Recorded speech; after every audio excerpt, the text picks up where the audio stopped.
Hello and welcome to Grody UnPrOfesSiOnAL. My name is Justin McMenamy, and my mission is to share both profitable and painful leadership lessons acquired over a 20-year career as a misfit in corporate America. In this episode, I discuss the importance of a tidy desk and a clean shave as components for a long and prosperous career. Let's discuss another set of leadership lemonade lessons.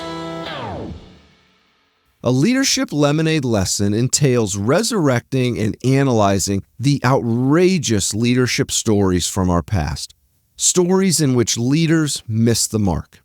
Now, a leadership lemonade lesson is not told in the pursuit of revenge against the perpetrator or in search of sympathy for the victim.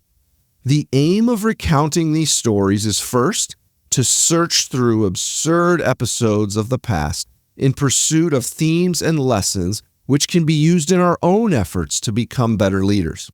Second, these stories act as a reminder that leadership is not an easy profession, and perfection in all situations is impossible. Therefore, as others require grace when they flounder, we are wise to be reminded that we too require grace when we invariably miss the mark. And finally, our aim is to have a little fun with the absurdity of events that can play out in the workplace. In support of these objectives, proper names have been removed from these stories, as I in no way am seeking to embarrass or indict specific leaders or organizations. I am, however, aiming to embarrass specific leadership mindsets and behaviors which have patternistically shown themselves across my career. If we can triangulate recurring counterproductive mindsets in others, maybe then we can search our own frameworks, our own understanding of leadership, in order to reduce the number of times that we purvey leadership lemonade lessons into others' careers. In short, by analyzing the flaws in others' leadership, maybe, just maybe, we can find issues which we too struggle with. Today, the focus is on the supervisor's outsized impact on the engagement and development of employees, specifically through the medium of the one-on-one conversation. For employees, and particularly entry-level employees, a recurring one-on-one conversation with their supervisor is often the most important meeting on their calendar. These conversations are often the primary means of understanding how they are perceived by their supervisor and their employer. Many times, however, for the leader, preparation for recurring one-on-one meetings suffers in the shadows of the more urgent requests of the day. I, as a leader, am as guilty as anyone else of under-preparing for one-on-one recurring meetings. Many an afternoon, I slid late into a conference room, unprepared for 5 consecutive one-on-one meetings, hoping to successfully wing it. This reality is a source of embarrassment, and in light of the forthcoming stories, causes me to extend greater grace to the leaders that I'm about to depict. The first leadership lemonade lesson occurred in the first year of my career. As a newly minted engineer, I had been hired into an organization tasked with completing a mountain of product development work in a very short period of time. In this situation, test benches used for development and validation were the constraining resource, and adding test benches was cost and time prohibitive. Therefore, the only way to increase throughput was to increase test bench utilization. And the way they did that was through the addition of engineers on second shift, allowing for test benches to run around the clock. I and a group of 6 fresh graduates were assigned the unenviable task of running the benches on second shift. Admittedly, there were a few weeks of cross-training with the first shift engineers, just enough time to locate the bathrooms and the fire extinguishers. Safety first, right? In no time, I and the other greenhorns were largely left on our own each evening to decipher both how to run and troubleshoot the test benches. Like any young, ambitious engineer, my desire was to earn my keep, to be useful. And over the course of a few months, I started to feel like I was contributing. Now, there were still nights that I came across an issue I couldn't navigate, but many nights I felt like the program was advancing because of my efforts. 6 months into my employment, I was asked to provide a project status update to the engineering program manager. This wasn't intended to be a highly formal update, essentially amounting to a quick conversation around a table amongst the cube farm. However, being my first opportunity to present, it was a big deal in my mind. I prepared and rehearsed the content in the hopes of conveying proficiency and progress. This particular engineering manager was known to be sarcastic, impatient, and generally frustrated with young engineers. So I was slightly nervous headed into the conversation. After presenting my progress update, the manager asked if I had run a specific certification test as part of my validation program. I had never heard of that test before, so I informed him that I had not run that specific test. He then inquired of another validation test, which I had never heard of. I again informed him that I wasn't aware of that test. Then, to complete the trifecta, he inquired of a third validation test, which I had never heard of. Side note, I later learned from experienced engineers that the third test listed by the engineering manager had not been a critical test in product development for more than a decade. He was establishing himself as the alpha predator in the conversation, leaving me, the helpless prey, to be batted around for his enjoyment and as a show of force. He finished the conversation with a Mortal Kombat finishing move by saying, "What are we even paying you for?" Now, for those of you unfamiliar with Office Mortal Kombat, the finishing moves are more passive-aggressive in nature. To a mature leader, it is obvious that an employee in the first year of their career is in a vulnerable stage of their professional development. They have low self-confidence, and they have low expertise in learning their discipline. For an organization which seeks to retain employee motivation and foster growth towards high-functioning discernment of complex tasks, the appropriate leadership behavior is to come alongside the employee, engaging them in a discussion regarding how to interpret the present situation and what the next steps may be. As the employee possesses low expertise and low experience, their recommendations are likely going to be poorly informed. Therefore, as the leader, in the moment you create the narrative. In the moment you take control of the conversation and set the next steps.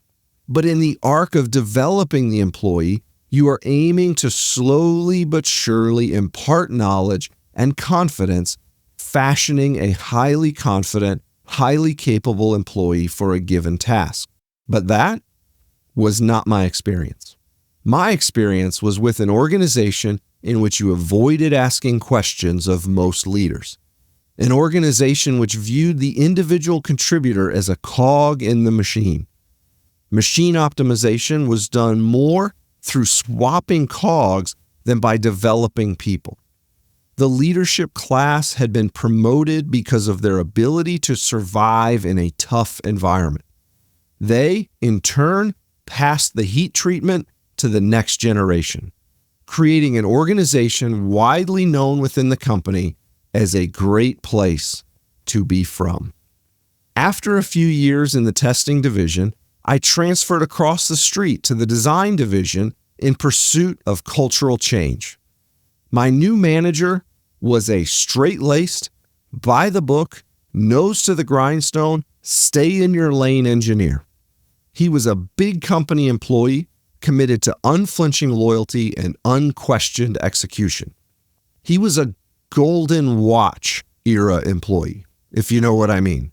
The age in which if you joined the company, kept your head down, and always said yes, sir, when the bosses made an edict, after 30 years, your loyalty and compliance were rewarded with a gold watch and a pension.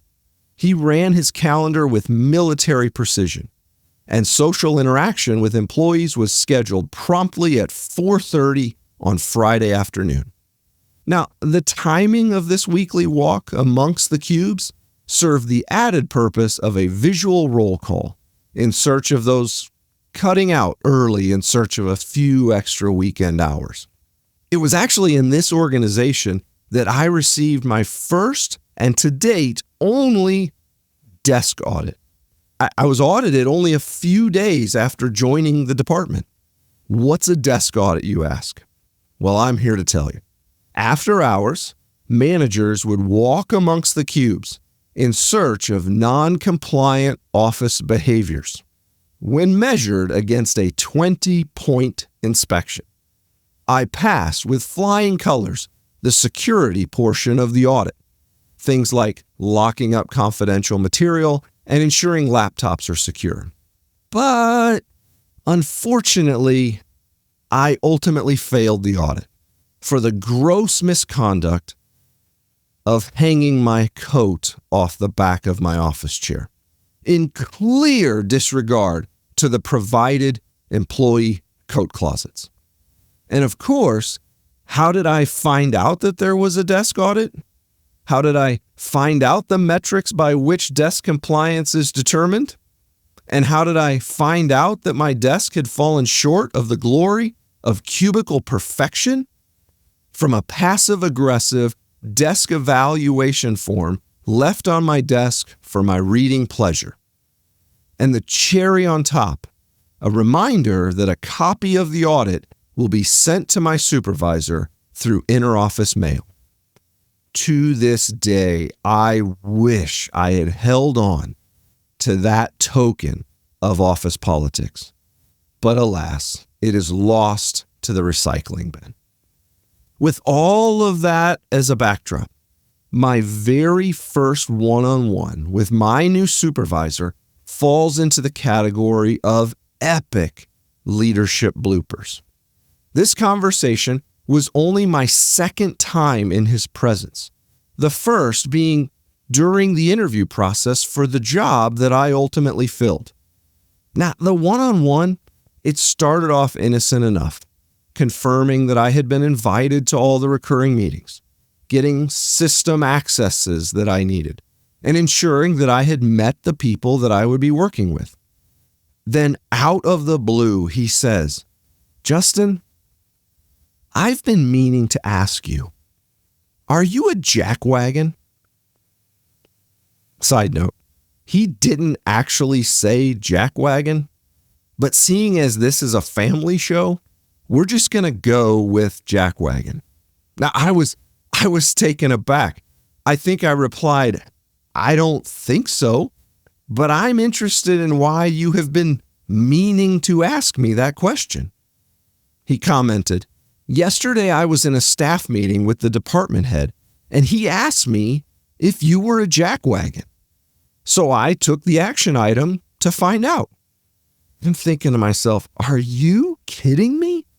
I have been in this division for 3 weeks, and the division manager that I have never met is asking others if I am an expelled bodily fluid. And my manager is so thick, he legitimately took the action item to ask me in my very first one-on-one. What have I gotten myself into? Maybe that desk audit carries way more weight than I thought it did. Well, that is what I was thinking. It isn't what I said. I said, what led the division manager to think I was a jackwagon? Another sidebar. Here is where my sense of humor kicks in. If your manager introduces a ridiculous concept or a crazy word in a meeting, it is a perfect opportunity to gamify the rest of the meeting by seeing if you can work that word or concept regularly throughout the remainder of the meeting. Here's my motto. If they're going to make it weird, I believe it is well within the made-up rules of corporate insanity to put your foot on the accelerator and make the conversation even weirder.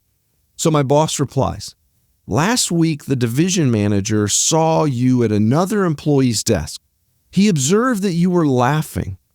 In his mind, there is no reason to be at another employee's desk, and there is definitely no reason to be laughing at work. Hence the question. But don't worry, Justin. I don't want you to get stressed. I told him that I don't think that you're a jackwagon. I think that you're just gregarious. Out loud, I said, thanks, I think. In my mind, I was thinking, what the heck is gregarious? Now, I don't remember anyone saying gregarious in the junior high boys' locker room, so it's probably better than jackwagon. The meeting ended and I went back to my desk, and what do you think I did?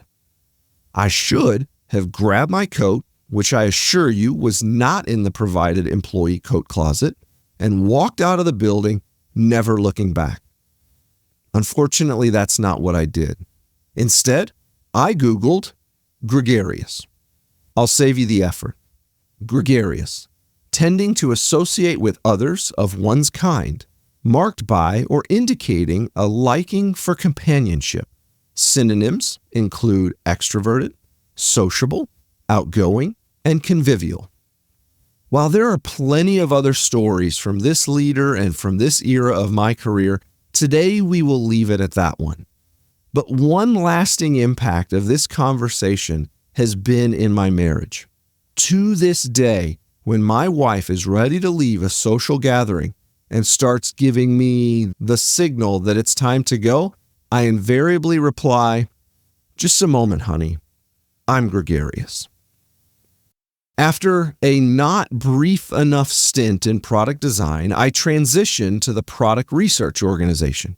This move was almost entirely driven by the pursuit of a less hostile, less hierarchical, less political corporate culture.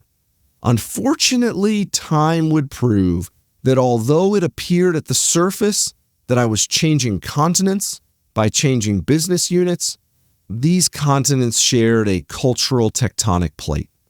Amongst my collection of unbelievable one-on-one conversations, this next one holds a special place in my heart.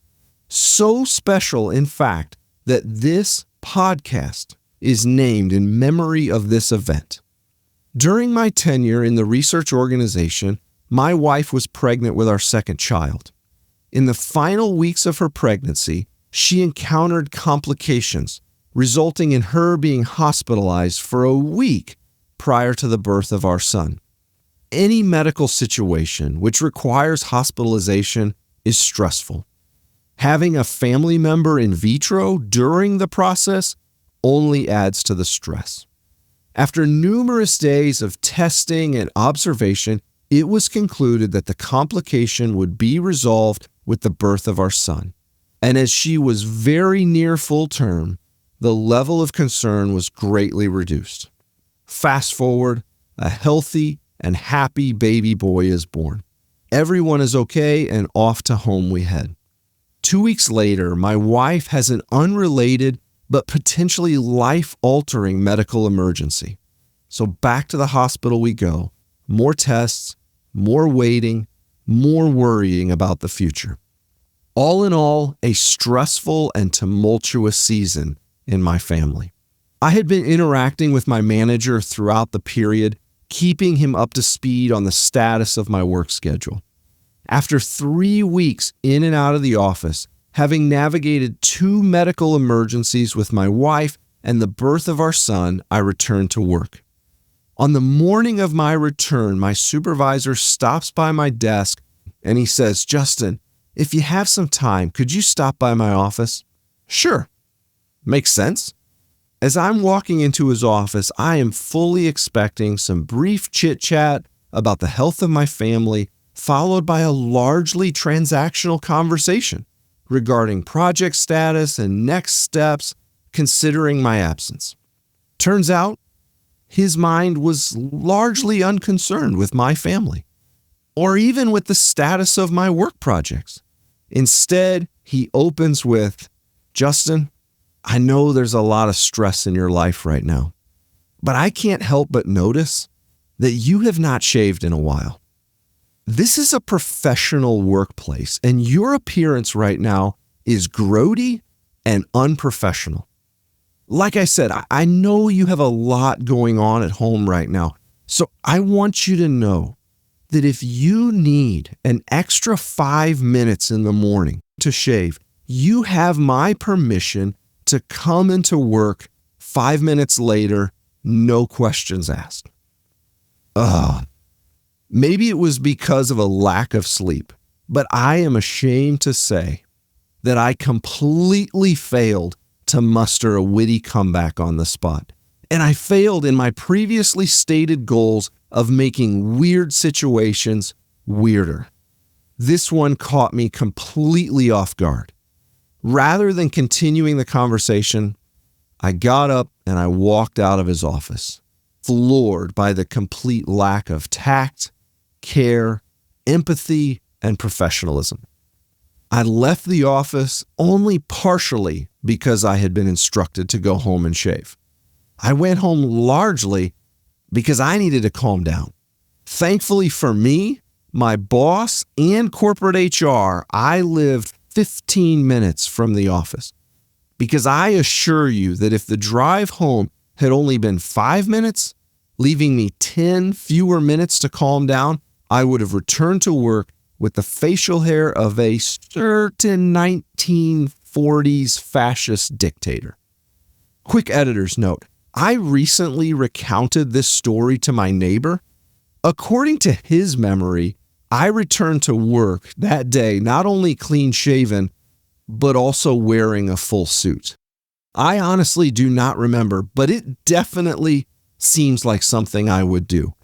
If you were witness to that event and can confirm or deny the presence of a suit coat on that February afternoon in 2013, that would be greatly appreciated. So those are the lemons. Those are the silly stories of leaders behaving poorly. Each of them at the time that they happened was a roadblock to my development. I had worked hard in college. I sought the opportunity to work at a prestigious Dow 30 product company with a long legacy of well-known successful products. There were glowing words on the walls which attempted to codify the culture. But as we know, culture is not defined by words painted on the wall. It is defined by accumulated experiences. The lion's share of my experiences were leaders promoted largely as a result of tenure over talent for leading. People promoted for their ability to coerce and manipulate over their ability to inspire. These stories and numerous others risked derailing my outlook on leadership, my outlook on product development, even my outlook on my own self-worth. For whatever reason, my personality is unable to just toss the lemons into the trash bin of history and leave them in the past. For those of you that are able to do that, oh man, I envy you. Maybe it's my engineering training, or maybe it is deeper in the core of who I am, but I desire to diagnose why these things happened. Not simply to justify my actions as rational and others as irrational, but to understand the root cause of these stories in hopes of avoiding these potholes in my own leadership journey and inspiring others to be better, to convert lemons into lemonade. The first lesson to be gleaned from these stories is that like hires like. While companies go to great lengths boasting about the objectivity of their hiring process and about the benefits of amassing groups of people that think differently, act differently, and solve problems differently, in practice, organizations are generally very poor at identifying and selecting complementary sets of personalities and passions as part of the hiring process. Managers, they view themselves as successful, and therefore they favor others with similar traits, styles, and passions. Disparate personalities create tension, and few organizations run toward or desire to remain in tension. It is easier when everyone gets along, and it's easier to get along when everyone thinks the same way. Each of the one-on-one stories highlighted in this episode come from the same cultural swamp. Despite working in different divisions of a large multinational company, and despite the fact that these leaders likely never interacted with one another, they shared the same spirit because they were selected by the same value structure. They all were hired in by the same process, promoted via the same criteria, and selected for leadership through a narrow definition of what makes a successful leader. In this case, I can give a very specific example. Within this company, potential leaders were subjected to a personality assessment as part of being considered for promotion. At the surface, this seems like a really good idea. Nobody wants to promote a psychopath into people leadership. However, one layer below the surface, the issue arises. Across my decade in the company, I interacted with multiple people that were told their personality assessments indicated concerning levels of empathy. Now, I'm going to let you guess, based on the above stories, if the organization considered high or low levels of empathy as being concerning. The stated rationale was that an empathetic person considers non-business factors into their decisions, which would skew consideration of what's best for the company. Let's say this more plainly. If you are burdened by how your decisions impact people, you will likely not faithfully execute on the primacy of shareholder value. The systematic removal of empathy from leadership is a classic example of like hiring like. After a few decades of systematically weeding empathy from the leadership class, one would not be surprised by examples in which a weekend supervisor is asked to terminate his entire staff over a given weekend in light of the business decision to end the shift. The supervisor is also asked to come into the office on Monday morning to discuss his next steps. Any guesses on the next steps afforded the supervisor? On Monday morning, after terminating his entire staff, he was shown the door. Through the lens of shareholder value, there's nothing wrong with this story.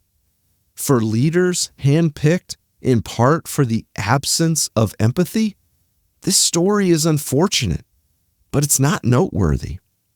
The second lesson to be gleaned from these stories is the outsized impact of a leader's words on whom they lead. If you are listening to this podcast as a leader, I get it. You are busy. There are a ton of things on your mind. In one meeting, you are discussing import tariffs in Brazil. Then the next moment, you're meeting with a supplier who wants to increase prices, followed by a one-on-one with an employee struggling to see opportunity for promotion inside of the organization. It is impossible for every sentence, every decision, and every interaction to hit the mark. But you must know, as a leader, one sentence in 10,000 for you today, maybe one sentence in a month, a year, a career for the employee that you are talking to. When employees have little access or little exposure to you as a leader, they are left to hang on every word, sometimes even words unsaid. I imagine in the 3 examples above, those leaders didn't give a second thought to our conversation after it finished. I, however, as the employee, wrestled with those conversations. First, to the end of frustration, then to the end of education and self-improvement, for 20 years in some instances. As a leader, you must know this outsized impact exists, then seek to mitigate the effects. How does somebody do that? Be available, be humble, be candid, be approachable. Admit openly you are finite. Admit proactively when you discover you made a mistake. Apologize for words unintended, for meanings misconveyed. By having a posture of humility and candor, people are more likely to give you the benefit of the doubt when you say something that lands completely wrong. Now for the employee, know the outsized impact exists. Early in my career, I internalized that leaders were calculated in every single thing that they said. Having now spent 2 decades around leaders and having been one myself over the last decade, let me confidently tell you, leaders intend far less than they are given credit for. Leadership is an inexact art. No leader is perfect. I recommend you stick with leaders that are trying their best, are open to feedback, and admit when they fall short. Conversely, I recommend running from the leaders that believe and convey they are perfect at the game, or that the game can only be played one way, clean shaven. My experience is they are often the worst leaders. If you are gregarious and have freshly squeezed leadership lemonade lessons that you would like to share, I would love to hear from you at justin@grody.io. To those that have fallen prey to the outsized impact of my words or actions as a leader, I apologize. I feel horrible. I wish it was possible to take those words back.